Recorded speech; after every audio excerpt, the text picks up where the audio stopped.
দৃষ্টিহীন ছাত্রসহ ৮০ জনের রক্তদান বীরভূমের বোলপুরে।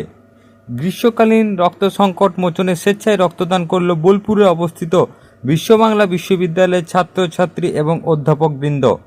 বিশ্ববাংলা বিশ্ববিদ্যালয় এবং বোলপুর মহকুমা হাসপাতাল সিয়ান এর যৌথ উদ্যোগে এই রক্তদান শিবিরের আয়োজন করা হয় গত 11 জুন। শিবিরে ৮০ জন রক্তদাতা রক্তদান করেন, তবে ইচ্ছুক রক্তদাতাদের সংখ্যা ছিল অনেক বেশি। নজর কাড়ল রাষ্ট্রবিজ্ঞানের মাস্টার্স কোর্সের দৃষ্টিহীন ছাত্র বাবুসোনা সানির রক্তদান। সে এই নিয়ে মোট 10 বার রক্তদান করল। ছাত্রছাত্রীরা ছাড়াও বিশ্ববিদ্যালয়ের আধিকারিক, অধ্যাপক, অধ্যাপিকা, শিক্ষাবন্ধু সহ অনেকেই রক্তদান করলেন।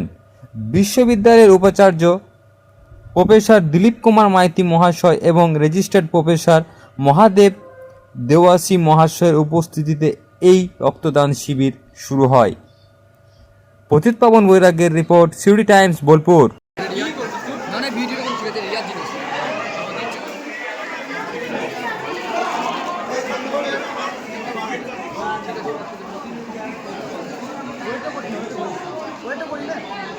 রক্ত দেওয়া হলো? আমি রক্ত দিয়েছি এখনো পর্যন্ত প্রায় 10 বার। কোথায় কোথায় দিয়েছো মনে আছে? হ্যাঁ দিয়েছি, কলেজে দিয়েছি। কোন কলেজে? এমনি আমি কলেজ থেকে একটা সংগঠনের সঙ্গে যুক্ত আছি। কি সংগঠন? পরোক্ষভাবে সেখানেও দিয়েছি 3-4 বার। কি নাম সংগঠনের? সংগঠনের নাম হচ্ছে উজান। এটা প্রায় অনেকের কাছে শোনা। কোথায় ওটা উজানটা? এটা পূর্ব মেদিনীপুর। পূর্ব মেদিনীপুর। হ্যাঁ।